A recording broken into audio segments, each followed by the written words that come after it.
யார் நம்மை கைவிட்டாலும் சாய் என்றும் கைவிட மாட்டார். நம் பலவீனம் தீர்ப்பார். அடியவர் விருப்பத்தை நிறைவேற்றி நன்றி உணர்வுடன் வாழ வைப்பார்.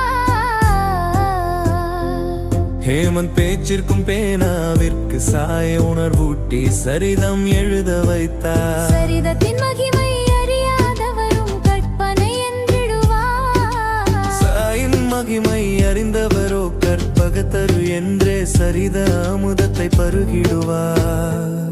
சப்தவிங்கிரி உபாசகர் காகாஜியும் துயரங்கள் தன்னை சூழவே மனசலனமும் கொண்டு மனமுருகிய வேண்டிட கனவில் வந்த தேவியும் சாயை காணவே சொன்னார்.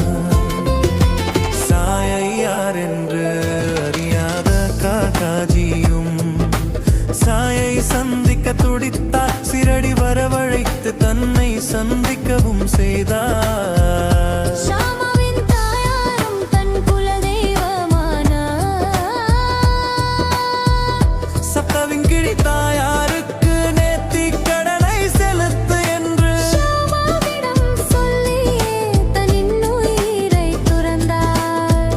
சாயை குலதெய்வமாய் எண்ணிய ஷாமாவும் நேர்த்திக் கடனை தீர்த்திட சாயிடமே வந்தார். இது சப்தவிங்கிரி தாய்க்கு உடையது, நீ அங்கே செல் என்றார். சாயிடம் ஆசி பெற்றுக்கொண்டு ஷாமாவனுக்கு வந்து சப்தவிங்கிரி தாய்க்கு நேர்த்திக் கடனையும் தீர்த்தார்.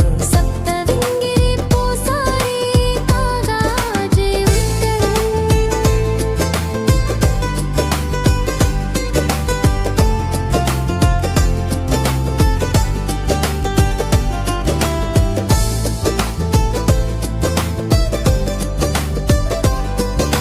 ஷாமாவுடன் சீரடி வந்து சாயை கண்டதுமே தன் மனமும் அமைதி அடைய கண்டார்.